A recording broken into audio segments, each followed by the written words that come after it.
কাউকে বোকা ভাবার কোনো কারণ নেই।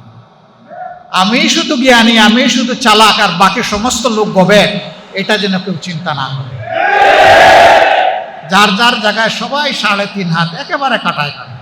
এখন মিডিয়ায় ভাসছে কারা কারা জান্নাতের টিকিট বিক্রি করেছে। সংসদে দেখেছেন, আমরা বলেছি এই সংবিধানের সংস্কার চাই, কখনো বলিনি যে এই সংবিধানকে ছুঁড়ে ফেলে দিতে চাই, আমরা কখনো বলিনি। কিন্তু আমাদের নামে মিথ্যা অভিযোগ দেওয়া হলো আমরা নাকি বলেছি। হ্যাঁ, সব ফায়ার আপনি যাকে টার্গেট করেছেন তার বুকে নাও পড়তে পারে, অনেক সময় ব্যাকফায়ারও করে। এটি ব্যাকফায়ার করেছে, করে নাই? আমি সম্মান রেখে বলতে চাই, এই সংবিধানের দোহাই দিয়ে যে অপশাসন, যে দুঃশাসন, যে ফেসিবাদ কায়েম হয়েছে, এর বিরুদ্ধে ফুঁসে উঠতে গিয়ে সর্বপ্রথম বিএনপি নেতা, সিনিয়র নেতা, তিনি ছিলেন স্থায়ী কমিটির সদস্য, সাবেক মন্ত্রী জনাব MK আনোয়ার এই কথাটা জাতীয় প্রেস ক্লাবে বলেছিলেন। তিনি বলেছিলেন এই সরকার, ফ্যাসিবাদী সরকার পরিবর্তন হলে এই সংবিধানকে আমরা ডাস্টবিনে ছুঁড়ে ফেলে দেব।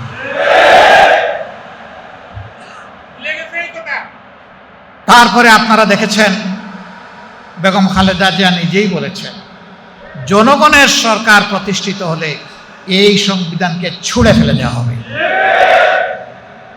সংসদে এই কথা বলে যিনি আমাদেরকে লজ্জা দিতে চেয়েছিলেন, তিনি বুঝেন নাই জনগণ জাগ্রত এবং ব্যাকফায়ার। তিনি নিজেও কিন্তু এই কথাটা বলেছেন, আমরা তো বলিনি। এগুলা দিয়ে জনগণকে বিভ্রান্ত করা যাবে না। আমরা কথা বলি দায় এবং দরদ নিয়ে, আমরা কথা বলি দেশপ্রেম নিয়ে। আমরা দায়িত্বহীন কথা বলা পছন্দ করি না, তারপরে আমরা মানুষ। ভুল ত্রুটি আমাদের হয়ে গেলে আমরা প্রকাশ্যে ক্ষমা চাই। আজ বাংলাদেশ ইতিহাসের এক কঠিন বাঁধকে এসে দাঁড়িয়েছে।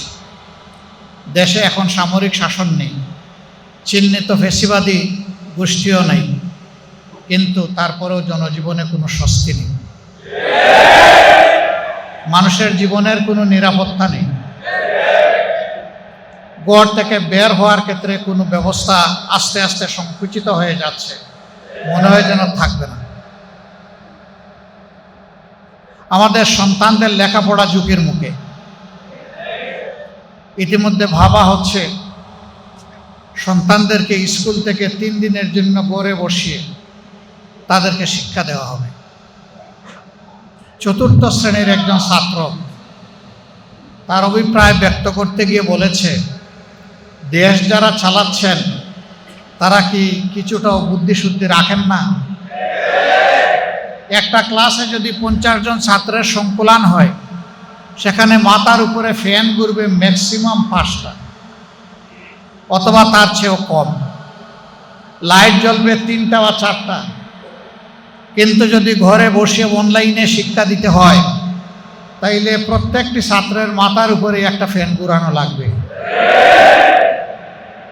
যেখানে 5টাতে চলে সেখানে 50টা, কমপক্ষে একটা করে বাতি জানালো লাগবে। যেখানে 3টাতে চলে সেখানেও 50টা।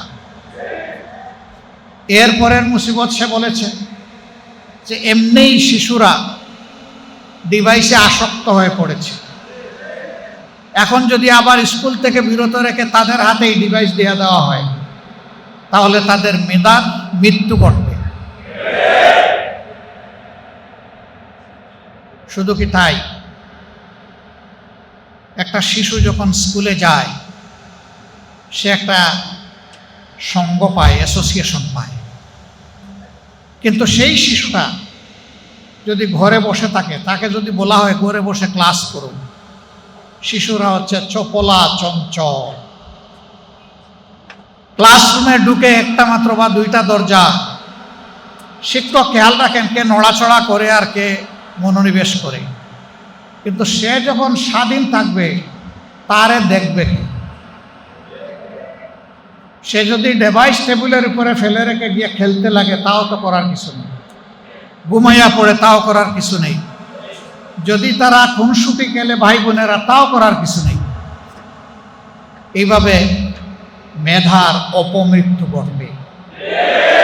অথচ আশ্চর্য, আমরা যখন সংসদে জিজ্ঞাসা করছি যে সমস্যাটা এখন বিশ্বব্যাপী চলছে, এটা বাংলাদেশের সৃষ্ট নয়, আমরা বলছি যে আমরাও সহযোগিতা করতে চাই সমস্যা উত্তরণে। সরকার বলে কোনো সমস্যাই নেই। এমনভাবে বিবৃতি দেওয়া হয় সংসদের ভিতরে, মনে হয় যেন সমস্যা তো নাই, বরঞ্চ উদ্বৃত্ত তেলের উপর ভাসছে বাংলাদেশ। লজ্জা। আমরা জিজ্ঞেস করেছি, তাই যদি হয় তাহলে এক একজন গাড়ি চালক, এক একজন বাইক চালক কেন তাহলে পেট্রোল পাম্পের সামনে গিয়ে ঘন্টার পর ঘন্টা তাদেরকে অপেক্ষা করতে হয়? কিলোমিটারের পর কিলোমিটার কেন লাইনে থাকতে হয়? কেন তাদেরকে রোদে শুকাতে হয়? কেন তাদেরকে বৃষ্টিতে ভিজতে হয়? বাইক চালকরা বলছে, আগে 7-8 ঘন্টা দৌড়াদৌড়ি করতে পারতাম, এখন তেলের কারণে 3 ঘন্টাও বাইক চালানোর সময় পাই না। জনজীবনের সকল ক্ষেত্রে এই দুঃসহ যাতনা নেমে এসেছে। আর সরকার জাতিকে বলছে তেলের কোনো অভাব নেই। এটা অবশ্য ঠিক, তেলের অভাব কার জন্য নাই এটা বলে নাই। কারো কারো লোক ড্রাম ভর্তি করে নিজেদের ঘরে, বাঁশ জাড়ে, গোয়াল করে বিভিন্ন জায়গায় তারা তেল রেখে দিয়েছে। পাম্পে তেল পাওয়া যায় না, লেখা আছে তেল নাই, বন্ধ, কিন্তু ওখানে গেলে তেল পাওয়া যায়। 120 টাকা দামের তেল ওখানে গেলে 300 টাকায় পাওয়া যায়। এইভাবে জ্বালানির উপর পাওয়ার নির্ভরশীল। শুধু গাড়ির চাকা চলে না, শুধু ফ্যান ঘুরে না, শুধু বাতি জ্বলে না, এই জ্বালানিতে সমাজের চাকা চলে, মিল, ফ্যাক্টরি, ইন্ডাস্ট্রির চাকা চলে, পাবলিক ট্রান্সপোর্ট চলে। এটা লজ্জার ব্যাপার। সরকার কেন সবাইকে নিয়ে কুলামনে বসছে না? বাস্তব অবস্থা কেন তুলে ধরছে না? আমরা সবাই এই সংকট নিরসনের অংশীদার হতে চাই। আমরা তো সংকট তৈরি করতে চাই না, কিন্তু কি জানি শুধু একটা লুকোচুরি সব ব্যাপারে আমরা লক্ষ্য করি, কি একটা অস্পষ্টতা। আমরা সরকারকে আহ্বান জানাবো, এটা থেকে বের হয়ে আসো। আপনারাই বলছেন সবাই মিলে বাংলাদেশ, সবার আগে বাংলাদেশ, মিলে জিলে বাংলাদেশ। তো কোথায় সবাই মিলে বাংলাদেশ? তা তো আমরা দেখতে পাচ্ছি না। ইতিমধ্যেই সবাই মিলে বাংলাদেশ চ্যাপ্টার আউট হয়ে যাচ্ছে। আপনারা দেখেছেন একটা নির্বাচিত সরকার প্রতিষ্ঠিত হওয়ার পরে, ইন্টারিম গভর্নমেন্ট বা তার আগেও এইরকম প্রশাসকের ছড়াছড়ি ছিল। এখন সব জায়গায় প্রশাসক বসিয়ে দেওয়া হচ্ছে। সিটি কর্পোরেশন, মিউনিসিপ্যালিটি, উপজেলা পরিষদ, জেলা পরিষদ, পর্যায়ক্রমে আরও নিচে যাবেন কিনা উই ডোন্ট নো। সবাই মিলে বাংলাদেশ এতগুলা প্রশাসক নিয়োগ করলেন। এমনিই তো এটা হওয়া উচিত নয়, এমনিই সাংবিধানিক কারণে এটা বেআইনি। সংবিধানে লেখা আছে বাংলাদেশের সকল স্তরের স্থানীয় সরকারে শুধুমাত্র নির্বাচিত জনপ্রতিনিধিরাই দায়িত্ব পালন করবেন। আপনারা সব জায়গায় বসিয়ে দিচ্ছেন প্রশাসন, সব দলের লোক। কেউ কেউ জাতীয় সংসদ নির্বাচনে অংশগ্রহণ করেছেন, এখানে তারা সফল হননি, জনগণের ম্যান্ডেট পেতে সমর্থন পাননি। এখন তাদেরকে আরো বড় বড় জায়গায় বসাই দেওয়া হচ্ছে। আশ্চর্য। আপনারা বলেন সার্বভৌমত্ব জনগণের, এদেশের মালিক জনগণ, তো কোথায়? জনগণকে আপনারা তো গুরুত্ব দিচ্ছেন না। এই জনগণই তো 12 তারিখ ফেব্রুয়ারি মাসের 2টা ভোট দিয়েছিল, একটা জাতীয় সংসদে আর একটা গণভোটে হা। আপনারা ভিতরে ভিতরে না ছিলেন, কিন্তু প্রকাশ্যে আপনারাও হা বলেছেন। আপনারা এখন বলছেন জনগণ 51% আপনাদেরকে ভোট দিয়েছে। তো ওখানে যে জনগণ 70% ভোট দিয়েছে, 51 বড় না 68 বড়? আপনি 68 ভাগ জনগণের মতামতকে উপেক্ষা করছেন আর 51 ভাগের কথা বলছেন। এর নাম গণতন্ত্র? ওনারা বলছেন সংবিধানে গণভোট নাই। আমাদের প্রশ্ন, এই দলটির জন্ম যার হাতে, তার হাতেই প্রথম বাংলাদেশে গণভোট অনুষ্ঠিত হয়েছিল। তখন কি সংবিধানে সেই গণভোটের প্রভিশন ছিল? তখন যদি এটা জায়েজ হয়ে থাকে, এখন না জায়েজ হয় কিভাবে? জনগণের প্রয়োজনে গণভোট হচ্ছে কনস্টিটিউশনের উপরেও সুপ্রিম অথরিটি রাখে। জনগণের সুপ্রিম অভিপ্রায় হচ্ছে চূড়ান্ত সংবিধান। সম্মানিত বন্ধুগণ, তারপরে এরশাদ সাহেব একটা করেছেন, ওইটা নিয়ে কথা বলতে চাই। এরপরে করেছেন বেগম খালেদা জিয়া। তো সেই 3টা গণভোট বাংলাদেশে তার ফল বাস্তবায়িত হয়েছে। 4র্থ গণভোট, যেখানে এসে বিভিন্ন দল ছিল, মত ছিল, সবাই মিলে একমত। শুধু তাই না, সবার আগে বিএনপির প্রতিনিধি বলেছেন সংস্কারের প্রস্তাবগুলো আইনগতভাবে বাস্তবায়ন করতে হলে গণভোটের প্রস্তাব দিচ্ছে। প্রস্তাব দিলেন গণভোটের। আমরা ইলেকশনের দিন পর্যন্ত সবাই এক ছিলাম। এরপরে যখন দেখলেন যে আপনারা যেভাবেই হোক, যে মেকানিজমেই হোক, আপনারা 2/3 বেশি হয়ে গেছেন, তখন রাতারাতি আপনাদের মত বদলে গেল। আমরা তো আমাদের জায়গায় আছি। জাতিকে বলেছিলাম আপনারা প্রতিনিধিত্বের জন্য আমাদেরকে একটা ভোট দিবেন আমাদের প্রতি, আর রাষ্ট্র মেরামতের জন্য, নতুন একটি প্রত্যাশার বাংলাদেশ গড়ে তোলার জন্য আপনারা গণভোটে হা দেবেন। জনগণ দিয়েছে, তারা এখন মানবেন না। এখন তারা সংবিধান সংশোধন করবেন। সাংবাদিক বন্ধুরা জিজ্ঞেস করে সংশোধন আর সংস্কারে তফাৎ। একটা হচ্ছে পুরানা জামা ছিঁড়ে গেছে, ওইটাকে কেটে জোড়া দিয়ে পরানো। আরেকটা হচ্ছে গায়ের জামার 3টা অংশ, ছিঁড়া অংশটা পুরা ফেলে দিয়ে সেখানে নতুন জামা পরানো। আমরা ওই কাটা ছেঁড়া জামা আর জাতির গায়ে পরাতে চাই না। এই সংবিধান 17 বার 16 বার সংশোধন হয়েছে। এত সংশোধনের পথে ফেসিবাদ আসলো কিভাবে? সংবিধানের যে ধারাগুলোর কারণে ফেসিবাদ জন্ম নেয়, আমরা ওই ধারাগুলাই সংবিধান থেকে আমরা নির্বাসনে পাঠায় সংস্কার করতে চাই। সরকারি দল বলছেন তারা সংস্কার মানবেন না, তারা সংশোধন করবে। আমরা তাদেরকে অনুরোধ করব, যদি গণতন্ত্রে আমরা সবাই বিশ্বাসী হই, আসুন গণভোটে আমরা সবাই এক হয়ে যাই। হ্যাঁ, সংকট আপনারা তৈরি করেছেন, এর নিরসন হওয়ার কথা ছিল 15 মার্চের ভিতরে। আপনারা আপনাদের দায়িত্ব পালন করেন না, এই জন্য এই সংকট তৈরি হয়েছে। আমরা 2টা শপথ নিয়েছি, আপনারা একটা নিয়েছেন। আপনাদের দায়িত্ব ছিল সংস্কার পরিষদের সভা আহ্বান করার জন্য দায়িত্বশীল ব্যক্তিকে লিখিত অনুরোধ জানানো। আপনারা শুধু অনুরোধ করেছেন জাতীয় সংসদ অধিবেশনের জন্য, সংস্কার পরিষদের জন্য করেন নাই। আপনারা আপনাদের দায়িত্ব পালনে ব্যর্থ হয়েছেন এবং জনগণের সাথে দেওয়া কথা আপনারা লঙ্ঘন করেছেন। আমরা আমাদের জায়গায় রয়ে গেছি। আমরা সরকারি দলকে বলবো, এখনো সময় হাতছাড়া হয়ে যায়নি। আমরা চেয়েছিলাম সংসদের ভিতরে সমাধান হোক, আপনারা সুযোগ গ্রহণ করেননি। আমাদেরকে ঠেলে জনগণের এই রায় বাস্তবায়ন করার জন্য জনগণের কাছে আপনারা আমাদেরকে আসতে বাধ্য করেছেন।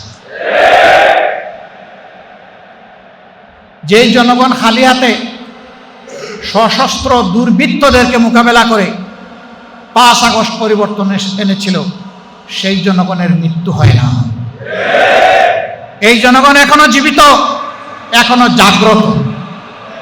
বিশেষ করে আমাদের যুব সমাজ, যাদের নেতৃত্বে শেষমেশ ফ্যাসিস্টরা পালাতে বাধ্য হয়েছে, আমরা তাদেরকে বলবো, তোমরা তোমাদের বিপ্লবের যে খালি হাতের হাতিয়ার, অর্থাৎ দেশপ্রেম এবং ইমানের হাতিয়ার, সেটাকে আবার শানিত করো। যেমন আগে নেমেছি এখন আবার নামবো, এবং ইনশাআল্লাহ জনগণের এই দাবি আমরা আদায় করে ছাড়বো ইনশাআল্লাহ।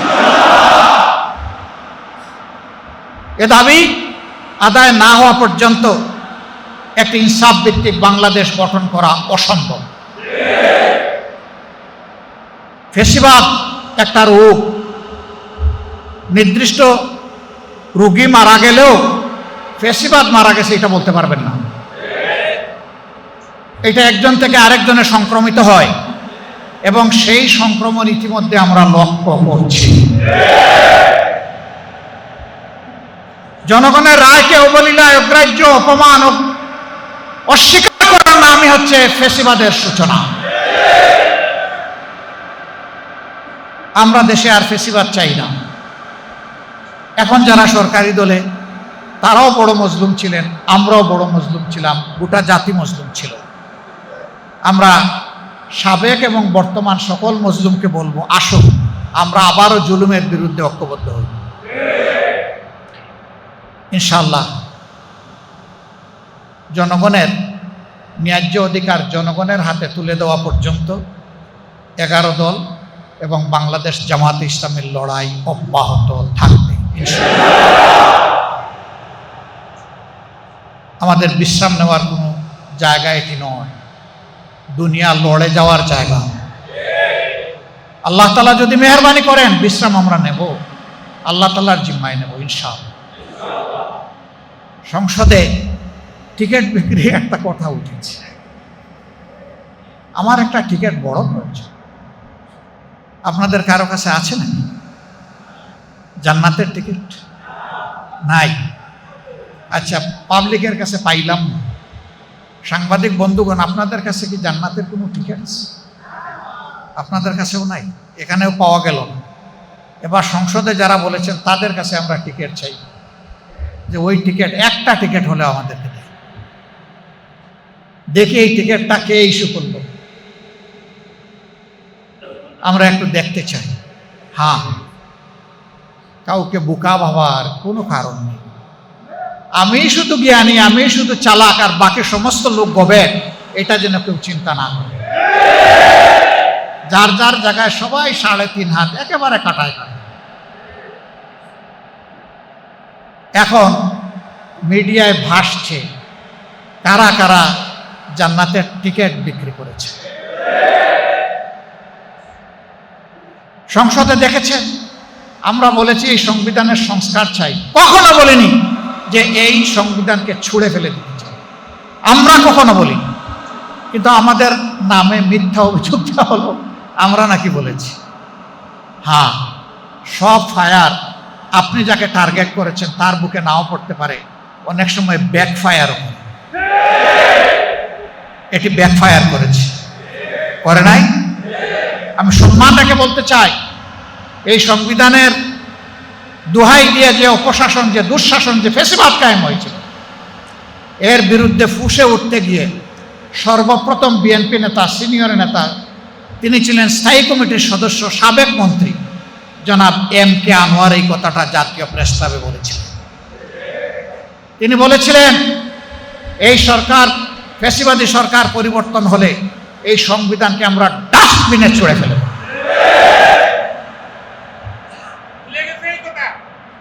তারপরে আপনারা দেখেছেন বেগম খালেদা জিয়া নিজেই বলেছেন, জনগণের সরকার প্রতিষ্ঠিত হলে এই সংবিধানকে ছুঁড়ে ফেলে দেওয়া হবে। সংসদে এই কথা বলে যিনি আমাদেরকে লজ্জা দিতে চেয়েছিলেন, তিনি বুঝেন নাই জনগণ জাগ্রত এবং ব্যাকফায়ার। তিনি নিজেও কিন্তু এই কথাটা বলেছেন, আমরা তো বলিনি। এগুলা দিয়ে জনগণকে বিভ্রান্ত করা যাবে না। আমরা কথা বলি দায় এবং দরদ নিয়ে, আমরা কথা বলি দেশপ্রেম। আমরা দায়িত্বহীন কথা বলা পছন্দ করি না, তারপরেও আমরা মানুষ। ভুল ত্রুটি আমাদের হয়ে গেলে আমরা প্রকাশ্যে ক্ষমা চাই, এটাতেও আমরা কুণ্ঠিত হই না।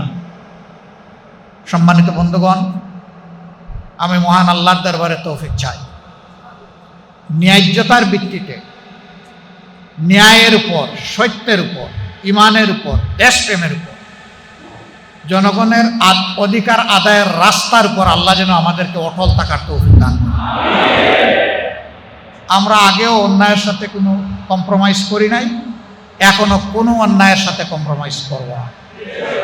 সরকার যদি ভালো কাজের উদ্যোগ নেয় সমর্থন দিব, সহযোগিতা করব। সরকার যদি আবারও জনগণের রায়কে খুন করতে চায়, জনগণের অধিকার হরণ করতে চায়, কেড়ে নিতে চায় এবং দুঃশাসন চালাতে চায়, অতীতে যেমন কষ্ট করে লড়াই করে গিয়েছি এবং তার একটা পরিণতি এবং ফল আমরা পেয়েছি, আগামীতেও এই লড়াই আবার নতুন করে শুরু হয়ে যাবে ইনশাআল্লাহ। আমরা ওটা চাই না। বিশ্ব পরিস্থিতি টলায়মান, এই সময় সবাই মিলে দেশ গড়া দরকার। সেই সদিচ্ছা নিয়ে সরকার এগিয়ে আসলে ওয়েলকাম, স্বাগত। আমরা তার অপেক্ষায় থাকলাম। গণভোটকে অগ্রাহ্য অমান্য করার কারণে আর জ্বালানির বাজারে বিশৃঙ্খলার প্রতিবাদে আগামীকাল ইনশাআল্লাহ ঢাকায় আমাদের আন্দোলনের প্রথম কর্মসূচি বাস্তবায়ন হবে। আমাদের কর্মসূচি হবে নিয়মতান্ত্রিক, আমাদের কর্মসূচি হবে ইস্পাত পথে। আমরা ভায়োলেন্সে বিশ্বাস করি না, কিন্তু আমাদের বিরুদ্ধে কেউ ভায়োলেন্স করতে আসলে আমরা ইস্পাতের মতো হয়ে যাব ইনশাআল্লাহ। দেশবাসীকে আমরা আহ্বান জানাবো, যতদিন আপনারা দেখবেন যে আপনাদের জন্য, আপনাদের অধিকারের জন্য আমরা লড়াই করছি, আমাদের জন্য দোয়া করবেন, আমাদেরকে ভালোবাসবেন, আমাদেরকে সমর্থন দিবেন। এবং যেহেতু দাবিগুলা জনগণের, সেই কারণে আমরা আপনাদের সাথে একাকার হয়ে, আমাদের সাথে না, আপনারাই বৃহত্তর জনগোষ্ঠী, আপনাদের সাথে একাকার হয়ে আমরা লড়াই করে দাবি আদায় করব ইনশাআল্লাহ। সাংবাদিক বন্ধুগণকে আমরা আন্তরিক ধন্যবাদ জ্ঞাপন করছি। তারা আমাদের কর্মসূচি কভার করতে এখানে এসেছেন, অনেক আগে চলে এসেছিলেন। তাদের কষ্টের জন্য আমরা সম্বর্ধনা জ্ঞাপন করছি। আমরা ইনশাআল্লাহ, আপনারা দেশের চতুর্থ স্তম্ভ, আপনারা বাকি 3 স্তম্ভকে পাহারাদারি করেন। আপনারা যতটা জাগ্রত থাকবেন, 3টা স্তম্ভ ততটা ঠিকমতো ফাংশন করবে। আর আপনারা যদি নিজের জায়গায় কোনো দুর্বল হয়ে যান, বাকি 3 স্তম্ভ দুর্বল হয়ে যাবে। ফ্যাসিবাদ আমলে আপনারা সত্যকে সবসময় সত্য হিসাবে তুলে ধরতে পারেননি, এটা সত্য, এটাকে অস্বীকার করতে পারেন। আমরা চাই এখন আপনারা তুলে ধরবেন। তবে হ্যাঁ, এখনো আমরা কিছু কিছু কথা শুনি যে আমরা তো চাই, কিন্তু ওই কিন্তুটার অস্তিত্ব আর দেখতে চাই না। আমরা চাই বিচার বিভাগ স্বাধীন, আমরা চাই সাংবাদিক জগৎ স্বাধীন, আমরা চাই দুর্নীতি দমন কমিশন স্বাধীন, আমরা চাই মানবাধিকার কমিশন স্বাধীন। আমরা এই 4টা জায়গায় আর কোনো পরাধীনতা দেখতে চাই না। কিন্তু আমরা আশঙ্কা করছি এই 4 জায়গায় আবার পরাধীনতার মুকুট পরিয়ে দেওয়ার চেষ্টা করা হবে। এই চলমান সংসদে আপনারা জাগ্রত থাকবেন, প্রতিবাদ করবেন, আওয়াজ তুলবেন, অধিকার কেড়ে নেওয়ার বিরুদ্ধে সবাই মিলে লড়াই করবেন ইনশাআল্লাহ। সবাইকে ধন্যবাদ। আসসালামু আলাইকুম ওয়া রাহমাতুল্লাহ। সাংবাদিক বন্ধুগণ, এখন আপনারা আমাদের আভ্যন্তরীণ কিছু কর্মসূচি থাকবে, আপনারা 10 মিনিট না, 10 মিনিট অনেক, 2 মিনিট ফটো কভার করার। আপনারা সামনে করবেন না কেউ, প্লিজ সবাই বসেন, আপনারা বসেন, যার যার জায়গায় বসেন।